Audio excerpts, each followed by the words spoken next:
Assalamualaikum warahmatullahi wabarakatuh. Halo teman-teman, kembali lagi dengan aku Ina Yulistina. Nah, di video learning journal ini aku akan membahas tentang urgensi, gaya, dan persiapan dalam public speaking ya teman-teman. Nah, public speaking itu sangat penting banget dalam kehidupan kita. Kenapa? Karena dengan public speaking itu kita bisa menyampaikan ide dengan jelas, kemudian mempengaruhi orang lain, kemudian menyampaikan dan mempertahankan pendapat, bahkan meningkatkan rasa percaya diri kita gitu ya teman-teman. Nah, jadi bukan cuma buat presentasi di kelas saja, tapi juga untuk wawancara, bahkan saat saat kita memimpin orang lain gitu ya teman-teman. Intinya semakin kita bisa berbicara dengan baik, semakin benar juga peluang semakin besar juga peluang kita untuk berkembang gitu. Nah, yang kedua itu ada gaya dalam public speaking. Dalam public speaking itu gaya juga penting banget. Ada beberapa gaya yang perlu kita perhatikan. Nah, oke teman-teman, gaya dalam public speaking itu bermacam-macam ya teman-teman. Yang pertama itu ada gaya bahasa. Jadi pakailah kata-kata yang jelas dan mudah dipahami supaya audiensnya itu paham gitu apa yang kita sampaikan. Kemudian gaya vokal. Gaya vokal itu ada intonasi, kemudian volume, dan tempo bicara gitu ya teman-teman. Kemudian ada juga gaya penyampaian. Nah, gaya penyampaian ini adalah cara kita menyampaikan materi gitu ya. Nah, kemudian juga ada gaya interaksi. Bagaimana kita connect dengan audiens gitu. Kita tuh gimana gitu ya interaksi kita dengan audiens gitu. Kemudian juga ada gaya penampilan. Nah, gaya penampilan ini bisa membuat kita percaya diri dan juga cara kita membawa diri kita gitu teman-teman.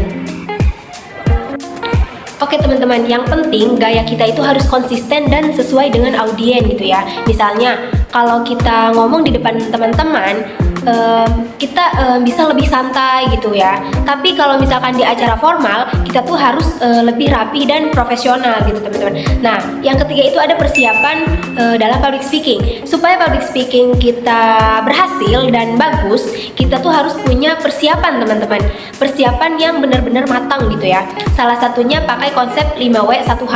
Yang pertama who itu siapa. Nah, jadi siapa audiens kita gitu ya, audiens kita. Kemudian yang kedua itu what, apa materi yang kita sampaikan. Nah, yang ketiga itu ada why, tujuan kita berbicara. Jadi tujuan apa nih tujuan kita berbicara apa gitu ya. Kemudian when, kapan, dan berapa lama kita berbicara. Selanjutnya itu ada where, di mana tempatnya gitu kan. Terus yang terakhir itu ada how, atau bagaimana cara menyampaikannya. Nah, selain itu ada tipe penting juga teman-teman.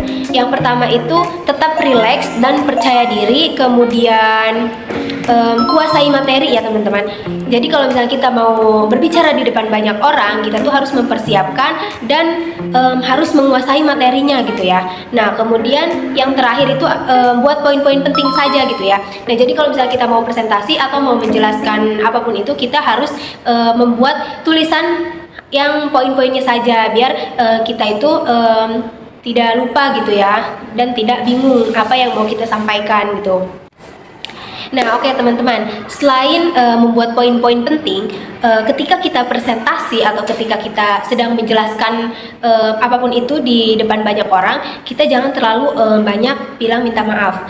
Kita boleh sesekali mengucapkan maaf, tapi jangan terlalu sering ya teman-teman.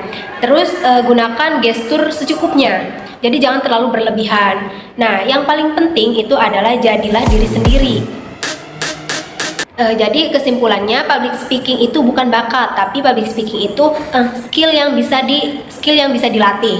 Nah, semua orang itu punya gaya masing-masing ya teman-teman, dan itu justru jadi kekuatan untuk kita gitu. Selama kita paham pentingnya punya gaya sendiri dan melakukan persiapan-persiapan yang matang, kita pasti bisa lebih percaya diri di depan umum gitu ya teman-teman. Nah, mungkin itu aja yang bisa saya sampaikan pada video learning journal ini. Nanti tunggu video selanjutnya ya teman-teman. Terima kasih sudah menonton. Jangan lupa like, comment, and subscribe. Cukup sekian dari saya. Wassalamualaikum warahmatullahi wabarakatuh. Bye bye teman-teman.